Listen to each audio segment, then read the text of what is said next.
Video ketyaptimi? Assalomu alaykum. Aziz vatandoshlar, mana men hozir sizlarga ertalab turib nima ish qilishimni ko'rsataman. O'zi aslida hamma ertalab turib menimcha kofe ichsa kerak. Kofeni ichib nima ish qilishlarini plan qilib, men kofeda 5 shakar, 5 moloko ichaman. Nega qanday bilmadim. Xullas, ertalab turdik, mana hozir hovliga chiqdik, toza havoga. Toza havoga chiqib azoratda ish qilamiz. Oldin bitta kofe damlab, choylarni damlab, keyin ishimizni boshlaymiz. Sizlarga hozir Rossiyada qanday ekin ekishlarini ko'rsataman. Bizda O'zbekistonda boshqacha turpoq yer, lekin bu yerda umuman boshqacha. Shuning uchun hammasini birin-ketin ko'rsatib beraman. Faqat kimga agar meni ochgan kanalim, videolarim qiziq bo'lsa, addushi qo'ng'iroqcha tugmasini bosib, like, podpisatsiya qilib, kommentariyaga yozib qoldirsalaringiz yana ham xursand bo'laman. Chunki hamma ham nima deydi? Hayotini gapirib yoki bo'lmasam bir kimdir nimadir yaxshi narsalarga erishadi bu dunyoda. Shu erishayotgan narsasini orqasidan kimdir yaxshi rivojlangan, kimdir yaxshi rivojlanmagan, buni ko'rsatib beraman sizlarga. Mana ekkanimiz chesnak. Buni kuzda ekkanmiz. O'zim ekkanman. Men bu yerda mana qilib ekin ekatdi ruslar. Piyoz qadama nariyog'ida o'krab ekilgan. Shivit. Mana bu yerga yaqinda выходной kunimdan foydalanib, 2 kun выходнойimda men dam piyoz deydi-ku, ana shuni qadab, sepib ekkanman, o'zi chiqib qopti. Bir hafta bo'ldi, yaxshi chiqibdi. Yomg'ir juda ko'p. 3 kun to'xtovsiz yomg'ir bo'lgan. Shuni evaziga ekinlarim chiqibdi. Mana bu mittigina bo'lib chiqqan. Mana shu sabzi, markov. Mana bu yerlarda ko'p chiqqan sabzi. Bularni hali o'tab chiroyli qilib ko'rsataman. Mana ular qulupnay. Endi bizda qulupnaylar gullayapti. O'tgan yil kuzda ekkanman, eskisini olib tashlab, yangisini ekdim. Birinchi yil hosil beradi, lekin kam beradi. Mayli, boriga shukr. Bu o'tgan yil ekkanman, qadama piyozim. Mana o'zim qo'llarim bilan ekkanman. Onajonim dehqonchilikni ko'p qilib, uyda qizlik davrimda o'rgatib tashlagan.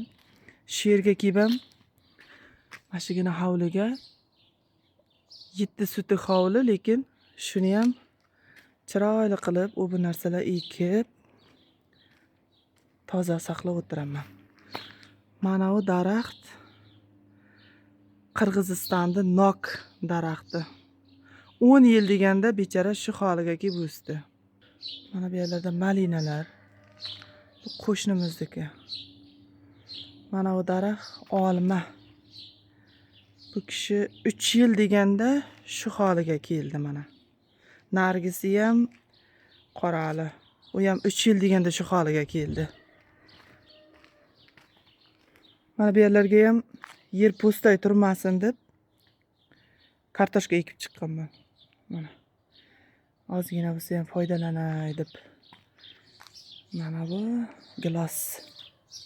Mana. Kartoshkalar o'zi bu yerda katta, chunki 1 oy bo'lib ketdi buni ekilganiga.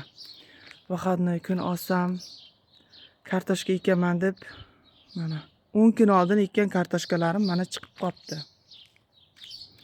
Polni hamma yog'i kartoshka mana shu ham. Mana bu banya, ruskiy banya. Mana bu katta daraxt, olma daraxt. Men 2009-yil to'yim bo'lib Rossiyaga kelganman. Ana shunda bor edi bu daraxt. Mana. Mana uyni ham 2012-yil, 2013-yil bitirganmiz. Mana Banyani 2010-yil bitirganmiz.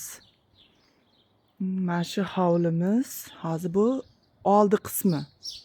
Men sizlarga hozir bu hovlini boshqa tomonlarini ham ko'rsataman. Faqat bugun mana shu yerdagi jarayonni ko'rsatdim. Bu yerda ancha Shoiraxon qiladigan ishlar bor. O'tlarni yulib hovliga qarash kerak. Buni hali olib tozalab ko'rsataman sizlarga. Mana shunday Rossiyaning ob-havosi shu. Mana men hozir kiyimlarimni almashtirib chiqdim, ishlayman hovlida. Sizlarga hozir bir ko'rsatdim. Kopiyama achchiq ketdi.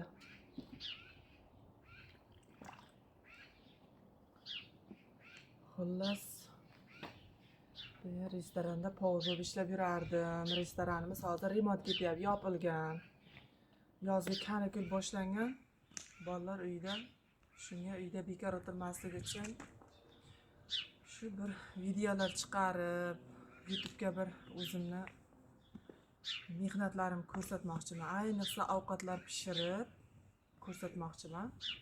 Endi ayol kishi uyda bo'lgandan keyin mana shu uyda ishlarini ham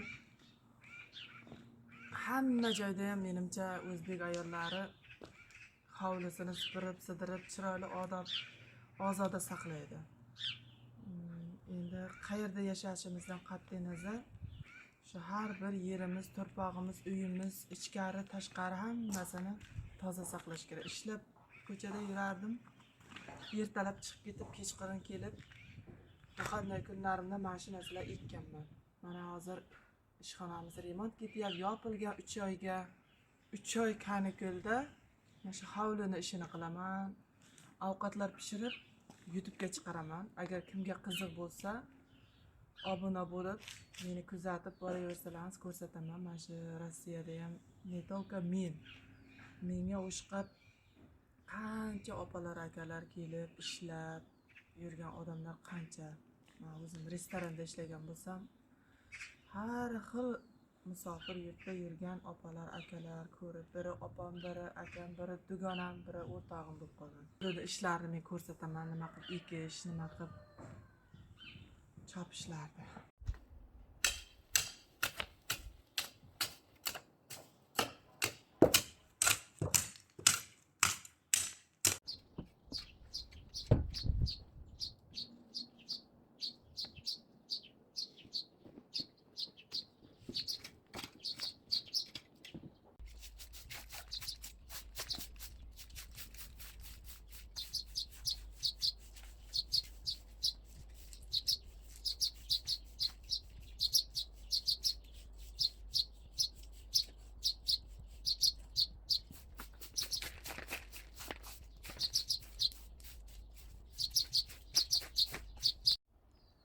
Mana hozir o'tlarni yulib, ancha hovliga ora kirgizdim desam ham bo'ladi.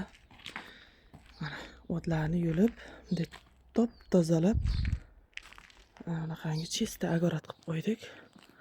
Hali bu yerda ish ko'p. Bu yerlarda hali juda ish ko'p.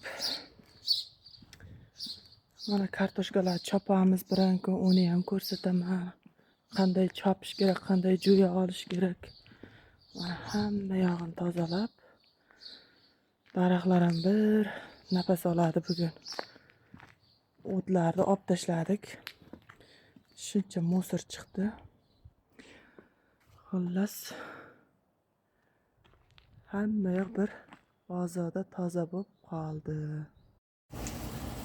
Agorat ishlarini qilib uyga kelsak, ovqat yo'q.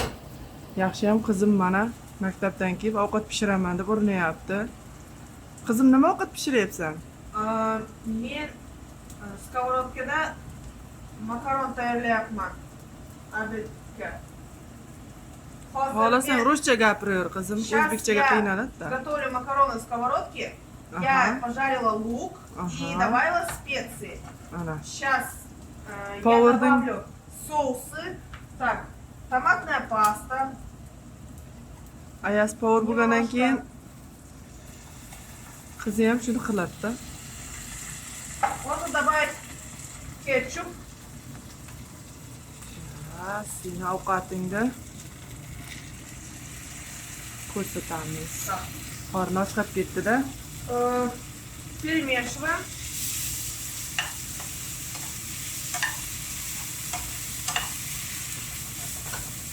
И добавляем макарон сверху.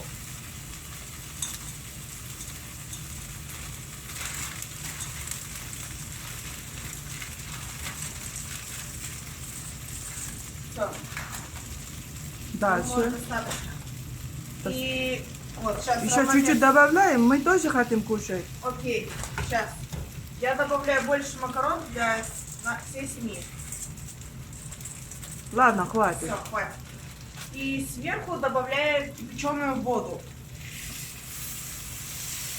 О, Уменьшаем огонь. Вот. молодец. Сейчас я налила чуть больше воды, чем макарошек. Вот. Чтобы она сверху покрыла. Так. Вроде все. Крышка надо закрывать? Да, и закрываем крышкой. А сколько минут оставляем? Пусть пока варится где-то 20 минут. Соль, перец добавила, да? Да. Все, молодец. Mana 10 minut o'tdi, makaronim tayyor bo'ldi. Qani ochib ko'rsatchi? Ana pishibdi. Ustiga zilinlarni sepib, agar sir parmezan bo'lsa sepib, yana 5 minut yopib qo'ysa yana ham zo'r bo'ladi. Agarotda ishlab qornimiz ochqab keluvdik, mana qizim makaron pishirdi. Malades qizim, rahmat.